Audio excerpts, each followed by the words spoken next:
Hello friends, എല്ലാവർക്കും സുഖമോദേവി സീരിയലിൻ്റെ ഇന്നത്തെ എപ്പിസോഡിൻ്റെ റിവ്യൂയിലേക്ക് സ്വാഗതം.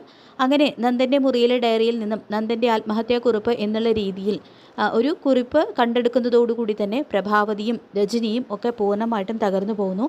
പിന്നീട് ശാരിക കെവിനോട് പറയുന്നുണ്ട്, നന്ദേട്ടൻ എവിടെയുണ്ടെന്ന് കണ്ടെത്താനായിട്ട് കെവിനേട്ടൻ ഒരു ചെറുവിരലെങ്കിലും അനയ്ക്കുമോ?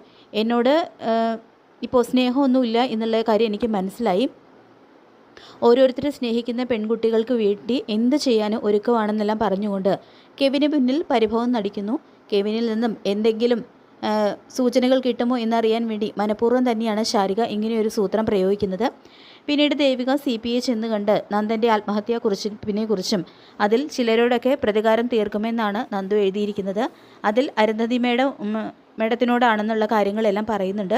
അപ്പോൾ ഇത് കേട്ട് പേടിക്കുന്ന CP ആണെങ്കിൽ ഞാൻ ഉടനെ തന്നെ മേഡത്തെ വിവരം അറിയിക്കാം എന്ന് പറഞ്ഞുകൊണ്ട് പോകുന്നു. പിന്നീട് പ്രഭാവതിയും ഭാർഗവിയും ഒരു ജോത്സ്യനെ കണ്ടതിന് ശേഷം വരുന്ന വഴി മുരളിയെ കാണാനായിട്ട് പ്രഭാവതി എത്തുന്നുണ്ട്. ജോത്സ്യനെ കണ്ടതോടുകൂടി തന്നെ മനസ്സൊന്ന് തണുത്തുവെന്നും തുടർന്ന് മുരളിയോട് വീണ്ടും പ്രഭാവതി ചോദിക്കുന്നുണ്ട്, നന്ദൻ്റെ മിസ്സിങ്ങിന് പിന്നിൽ മുരളിക്ക് എന്തെങ്കിലും അറിയാമോ എന്ന് ചോദിക്കുമ്പോൾ, ഇല്ല ആൻറ്റി, എനിക്കൊന്നും അറിയില്ല. ഞാനും നന്ദനും വളരെ അടുത്ത സുഹൃത്തുക്കളായിരുന്നുവെങ്കിലും ഈ അടുത്ത കാലത്ത് ഞങ്ങൾ തമ്മിൽ കണ്ടാൽ പോലും ഒന്നും മിന്നാറില്ല.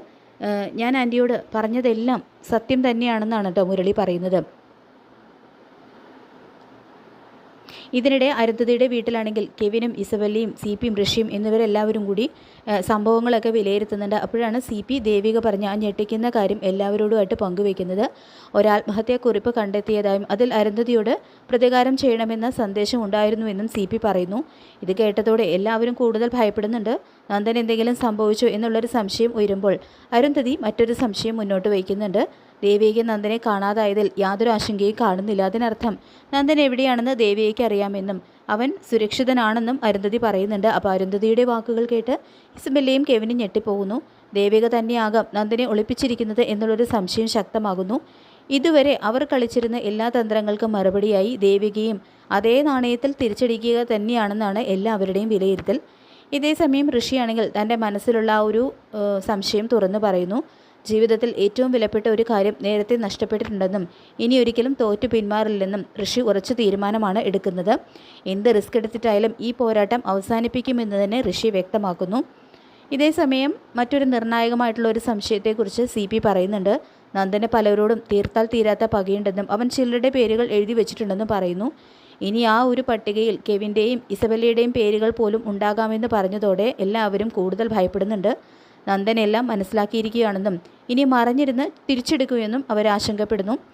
ഇതിനിടയിൽ അരുന്ധതിയാണെങ്കിൽ മറ്റൊരു കാര്യം ചൂണ്ടിക്കാണിക്കുന്നുണ്ട്. പ്രഭാവതി അഭിനയിക്കുകയല്ല, അവൾക്ക് സത്യങ്ങൾ ഒന്നും അറിയില്ലെന്ന് തന്നെയാണ് തൻ്റെ വിശ്വാസമെന്ന് അരുന്ധതി പറയുന്നു. പക്ഷേ കെവിൻ പറഞ്ഞ ഒരു ബന്ധുവിൻ്റെ വിവരങ്ങൾ കേട്ടപ്പോൾ എല്ലാവർക്കും വീണ്ടും ചില സംശയങ്ങൾ ഉയരുന്നുണ്ട്.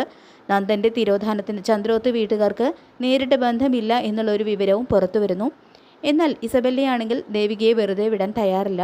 ദേവികയ്ക്ക് ശക്തമായിട്ടുള്ള മറുപടി നൽകണമെന്നും ആവശ്യമെങ്കിൽ അവളെ തട്ടിക്കൊണ്ടു പോകുന്നത്ര വലിയ നീക്കവും നടത്താമെന്നും ഇസബല്ല പറയുന്നു.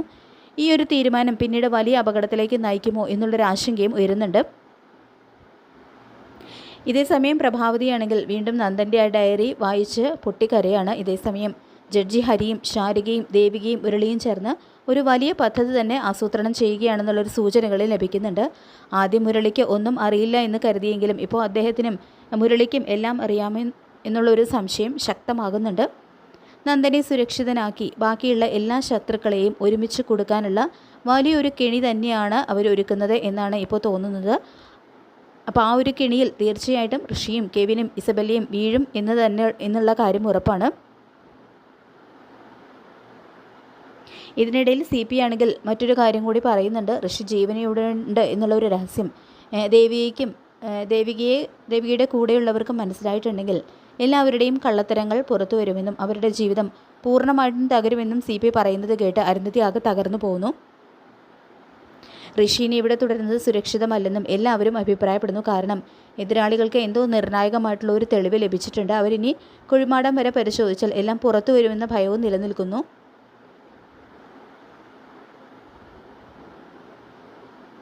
എന്തായാലും ദേവികയും മുരളിയും ഗിരീഷും സിദ്ധാർത്ഥനും ഹരിയും ചേർന്ന് നടത്തുന്ന ഒരു വലിയൊരു പ്ലാൻ തന്നെയാണ് ഇതിന് മുന്നിൽ പ്രവർത്തിക്കുന്നത്. കെവിനെയും ഇസബെല്ലയെയും ഋഷിയും ഒരുമിച്ച് പൂട്ടാനുള്ള ഒരു വൻ പദ്ധതിക്ക് തന്നെയാണ് അവർ തയ്യാറെടുത്തിരിക്കുന്നത്. ഏതായാലും അവരെല്ലാവരും കൂട്ടത്തോടെ വലയിൽ വീഴും എന്നുള്ള കാര്യം ഉറപ്പാണ്. അപ്പോൾ നമുക്ക് കാത്തിരിക്കാൻ വരാൻ പോകുന്ന കിടലിനായിട്ടുള്ള എപ്പിസോഡുകൾക്കായിട്ട് ഈ റിവ്യൂ ഇഷ്ടപ്പെട്ടെങ്കിൽ ലൈക്ക് ചെയ്യുക, ചാനൽ കൂടി ഒന്ന് സബ്സ്ക്രൈബ് ചെയ്ത് സപ്പോർട്ട് ചെയ്യുക. താങ്ക്